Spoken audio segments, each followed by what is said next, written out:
Hello students. देखिए, third chapter हमने successfully complete कर लिया है। अब आगे बढ़ते हैं chapter 4, moving charge and magnetism. तो देखिए, अब तक हमने जो पढ़ा था वो चार्ज था रेस्ट चार्ज। इलेक्ट्रोस्टैटिक्स में चार्ज जो है रेस्ट पोजीशन में था। अब चार्ज मूविंग पोजीशन में है। और तो देखिए, मूविंग चार्ज और मैग्नेटिज्म का क्या रिलेशन है। तो देखिए, अब तक आपने पहले हाई स्कूल वगैरह में पढ़ा होगा। तो इलेक्ट्रिक करंट के 3 इफ़ेक्ट्स बताए गए हैं। तो क्या है? नंबर 1, हीटिंग इफ़ेक्ट, जो आपने पिछले चैप्टर में पढ़ा था करंट इलेक्ट्रिसिटी में, heating effect, Joule's heating law वगैरह जो पढ़ा था। एक है chemical effect. Chemical effect electrochemistry में पढ़ाया जाता है। तो केमिस्ट्री में आप या तो पढ़ेंगे या पढ़ लिया होगा। और आगे है, अब इसके थर्ड इफ़ेक्ट है, वो है मैग्नेटिक इफ़ेक्ट। तो मैग्नेटिक इफ़ेक्ट, तो इस चैप्टर में हम क्या पढ़ेंगे? मैग्नेटिक इफ़ेक्ट की स्टडी करेंगे हम। ठीक है। तो मैग्नेटिक इफ़ेक्ट होता क्या है? Magnetic effect, when A electric current passes through a conductor, जब इलेक्ट्रिक करंट किसी कंडक्टर में पास होती है, it produce a magnetic field around it. ठीक है। तो ये उस कंडक्टर के अराउंड जो है मैग्नेटिक फील्ड प्रोड्यूस करती है, और इसी फिनोमेना को हम क्या कहते हैं? Magnetic effect of current. तो this effect is discovered by H.C. Oersted. ठीक है। यानी कि हंस क्रिश्चियन ओर्स्टेड ने 1820 में इस इफेक्ट को डिस्कवर किया था। और ठीक है, इस तो उन्होंने क्या किया था, देखिए, तो उनसे पहले वैसे तो इलेक्ट्रिसिटी और मैग्नेटिज्म को हम मतलब पहले से लगभग 2000 ईयर्स से जाना जाता है। बट इसकी जो रेगुलर स्टडी हुई वो अबाउट 200 ईयर्स एगो। तो ये पहले अलग अलग वो ब्रांचेस को माना जाता था कि ये मतलब क्या है, इलेक्ट्रिसिटी और मैग्नेटिज्म जो है वो अलग अलग हैं। इनका एक दूसरे से कोई इंटर रिलेशन नहीं है। ठीक है। तो 1820 में ओर्स्टेड साहब आए, तो उन्होंने एक एक्सपेरिमेंट किया, और उन्होंने ये साबित किया कि ये जो है एक दूसरे से इंटर कनेक्टेड हैं, एक दूसरे से इंटर रिलेटेड हैं। ठीक है, कैसे? तो इसके बाद फिर तो उन्होंने क्या किया, ही नोटिस्ड दैट, तो ओर्स्टेड साहब ने क्या किया, देखिए, he noticed that when a current passes through a straight wire, a deflection in a nearby magnetic compass needle, जब किसी स्ट्रेट वो कंडक्टर में करंट पास की जाती है और उसके आसपास कोई मतलब कंपास निडल रखी जाती है, तो उसमें डिफ्लेक्शन पैदा होता है। तो कंपास निडल में डिफ्लेक्शन इलेक्ट्रिक फील्ड की वजह से तो होता नहीं, तो काय की वजह से होता है? वो मैग्नेटिक फील्ड की वजह से होता है। तो इसका मतलब क्या हुआ? तो जब इलेक्ट्रिक करंट पास की जाती है तो वो कंडक्टर के चारों मैग्नेटिक फील्ड जो है मतलब प्रोड्यूस करती है, जिससे उसमें क्या होता है, कंपास निडल में डिफ्लेक्शन पैदा होता है। ठीक है। बाद में जो है उन्होंने, देखिए, तो किस तरह से ये डिफ्लेक्शन होता है इसे देखते हैं अब। तो देखिए, पहले जब मान लीजिए एक स्ट्रेट वायर है ये, और स्ट्रेट वायर रखा हुआ है इस पर, तो इसके ऊपर कंपास निडल रखी हुई है। स्ट्रेट वायर कंपास निडल के ऊपर रखा हुआ है, ऊपर। और इसमें करंट, पहले तो ओपन सर्किट में इसमें कोई करंट नहीं है, तो इसमें कोई डिफ्लेक्शन भी नहीं है, और कंपास निडल जो है वो साउथ नॉर्थ डायरेक्शन में वो स्टे करती है। और जब इसमें क्या है, जब इसको जिसमें करंट फ्लो करते हैं इसके साउथ टू नॉर्थ डायरेक्शन में, तो ये इसकी जो नॉर्थ डायरेक्शन है वो वेस्ट की तरफ। ठीक है। वेस्ट की तरफ जो है इसमें एक डिफ्लेक्शन पैदा होता है, और फिर इसमें करंट की डायरेक्शन हम बदल देते हैं, बैटरी को रिवर्स कर देते हैं, तो फिर इसमें डिफ्लेक्शन दूसरी डायरेक्शन में हो जाता है। तो अगर मैं डायरेक्शन की बात करूं, तो यहाँ हमने जो डायरेक्शन मानी है, देखिए, ये जो डायरेक्शन मानी है यहाँ ये जो डायरेक्शन मानी है, तो ये एस माना है, ये एन, और ये माना है वेस्ट, और ये ईस्ट माना है। ठीक है। तो इस तरह से इसमें वेस्ट की तरफ डायरेक्शन होता है जब करंट इसमें एस टू एन फ्लो की जाती है। जब एन टू एस फ्लो की जाती है नॉर्थ पोल से साउथ पोल की ओर, तो फिर इसमें ईस्ट की तरफ जो है वो डिफ्लेक्शन होता है। अब कंपास निडल को क्या कर दिया गया, इसके ऊपर कर दिया गया, तार के ऊपर, तार इसके नीचे रख दिया गया, ठीक है। तो डिफ्लेक्शन जो है बिल्कुल रिवर्स हो जाता है। तो जब एस से एन पास की जाती है तो डिफ्लेक्शन हो जाता है ईस्ट की तरफ, और जब इसकी डायरेक्शन रिवर्स कर दी जाती है तो फिर यानी कि पहले डिफ्लेक्शन के रिवर्स हो जाता है। अब इनकी जो डिफ्लेक्शन की जो वो है, वो इसके रिगार्डिंग जो दो दो एक नियम दिया गया, नियम है amperes swimming rule. Amperes swimming rule क्या है? जब हम करंट फ्लो की डायरेक्शन में, अगर हम मान लीजिए ये करंट फ्लो हो रही है एम्पियर्स स्विमिंग रूल में, एम्पियर्स स्विमिंग रूल में ये करंट फ्लो हो रही है, और एक व्यक्ति, एक एक पर्सन जो है इस तरह से, जहाँ इसके फीट हैं और ये ऐसे, और यहाँ इसका ये हेड है, ये हेड है इसका, ये हैंड्स हैं।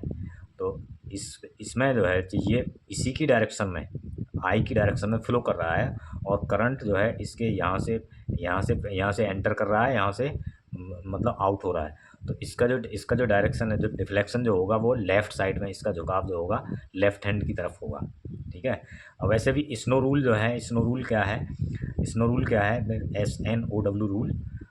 तो एस से मतलब south pole to north pole. तो ये एस का मतलब है फ्रॉम एस टू एन। तो ऑफ का मतलब, तो इसका मतलब क्या होगा, ओवर टू क्या होगा, वेस्ट, ओवर टू वेस्ट। तो ये समझ में आ गया। मतलब कोई भी आदमी अगर पानी पर करंट के जाने की डायरेक्शन में स्विम कर रहा, तैर रहा है, तो उसके लेफ्ट हैंड की तरफ जो है डिफ्लेक्शन होगा, उसका जो झुकाव होगा लेफ्ट हैंड की तरफ होगा। अगर उसके करंट उसके पैरों की साइड से एंटर कर रहा है और हेड की तरफ से वो आउट कर रहा है, लीव कर रहा है। तो इससे हम करंट की डायरेक्शन निकाल सकते हैं, ठीक है। वैसे भी इसने यहाँ SN की तरफ, ये याद रखिए, स्नो याद रखिए, साउथ की तरफ से एंटर करे और नॉर्थ की तरफ लीव करे, तो डिफ्लेक्शन जो होगा वो वेस्ट की तरफ होगा, वेस्ट की तरफ, ठीक है। तो ये यहाँ तक क्लियर हो गया।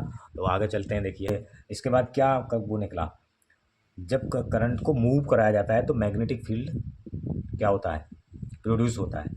बाद में एम्पियर और फेराडे आए। फेराडे को आप इलेक्ट्रोमैग्नेटिक इंडक्शन में वाले चैप्टर में पढ़ाएंगे। तो उन्होंने बताया कि जब करंट को मूव कराया जाता है तो मैग्नेटिक फील्ड प्रोड्यूस होता है, और उसको मैग्नेट को मूव कराया जाता है तो करंट प्रोड्यूस होता है, इंड्यूस होता है। तो दोनों एक दूसरे से क्या है, ये इंटर रिलेटेड है, ठीक है। तो इसका मतलब क्या है, the magnetic field produce due to the flow of current in the wire only. तो केवल करंट के फ्लो के वजह से ही मैग्नेटिक फील्ड जो है प्रोड्यूस होता है, विच इज़ क्या होता है, मैग्नेटिक फील्ड जो है वो क्या होता है, करंट के डायरेक्टली प्रोपोर्शनल होता है। यानी करंट की हम क्वांटिटी बढ़ा देंगे तो मैग्नेटिक फील्ड भी बढ़ जाएगा, और करंट की क्वांटिटी घटा देंगे तो मैग्नेटिक फील्ड भी घट जाएगा, ठीक है।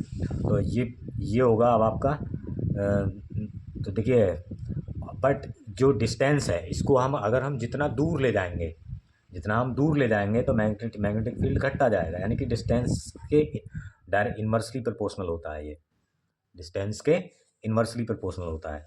तो we know that moving charge produce electric current. ये इसका मतलब क्या हुआ, तो जो मूविंग चार्ज है वो इलेक्ट्रिक करंट के क्या होता है, इलेक्ट्रिक करंट जो है वो, मूविंग चार्ज जो है वो क्या करता है, इलेक्ट्रिक करंट प्रोड्यूस नहीं है, मूविंग चार्ज जो, हाँ, मूविंग चार्ज जो है इलेक्ट्रिक करंट बनाता है। इलेक्ट्रिक मूविंग चार्ज को तो इलेक्ट्रिक करंट कहते हैं। इसका मतलब क्या हुआ, moving charge generates magnetic field. तो मूविंग चार्ज जो है वो मैग्नेटिक फील्ड भी जनरेट करता है। तो अब ऑलवेज रिमेंबर दैट, देखिए रेस्ट चार्ज तो केवल इलेक्ट्रिक फील्ड, ये पॉइंट है, इंपॉर्टेंट पॉइंट है। रेस्ट चार्ज में तो इलेक्ट्रिक फील्ड प्रोड्यूस होता है, मूविंग चार्ज में electric field plus electric field दोनों प्रोड्यूस होते हैं, ठीक है। और करंट कैरिंग कंडक्टर जो होता है उसमें केवल मैग्नेटिक फील्ड प्रोड्यूस होता है। तो इसके आगे अब देखते हैं क्या, हाँ, magnetic field,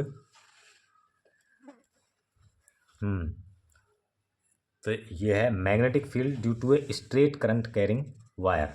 straight current carrying wire है तो wire is perpendicular to the plane of the paper, इस तरह से रखा हुआ है, इस तरह से वायर ने। तो अब इसमें क्या होगा, देखिए जब करंट मतलब नीचे से ऊपर को जाता है, इसमें डाउन टू अबव, तो इसकी जो डायरेक्शन होती है वो एंटी क्लॉकवाइज होती है, एंटी क्लॉकवाइज। और जब नीचे से इसकी डायरेक्शन भी हम बताएंगे। और ये जब जाता है किससे, कैसे, और इसके रिवर्स कर देते हैं तो ये क्लॉकवाइज डायरेक्शन में होता है। अब अगर इसकी मैग्नेटिक फील्ड की हम एक तरह से इस तार के चारों ओर हम इसके परपेंडिकुलर प्लेन में वो मतलब हम आयरन फिलिंग्स अगर हम स्प्रेड कर दें तो वो अरेंजमेंट वो अरेंज हो जाती हैं कंसेंट्रिक सर्कल्स के रूप में। तो इससे में क्या हुआ कि मैग्नेटिक फील्ड जो है कंसेंट्रिक सर्कल्स के फॉर्म में होता है, जिन कंसेंट्रिक सर्कल्स होते हैं जिनका सेंटर एक ही होता है, ठीक है, इस तरह से। तो अब जब current emerges out of the plane, जब करंट जो है प्लेन से बाहर निकलता है ऑफ द पेपर, तो क्या होता है, और ये है जब current moves into the plane of the paper, तो इसकी डायरेक्शन क्लॉकवाइज होती है। और ये आयरन फिलिंग्स का अरेंजमेंट है जो मैंने आपको बता दिया। तो ये तो स्ट्रेट वायर में है। और इसकी डायरेक्शन देखिए, इसे हम निकालते हैं कैसे, स्ट्रेट वायर की जो है हम राइट हैंड रूल से निकालते हैं, वो अभी आगे बताएंगे। तो अब लूप में क्या होता है, लूप में सर्कुलर लूप में जब करंट एंटी क्लॉकवाइज बनता है तो वह लूप जो है वो लूप का जो वो सिरा है, वो एंड है, वो नॉर्थ पोल बन जाता है।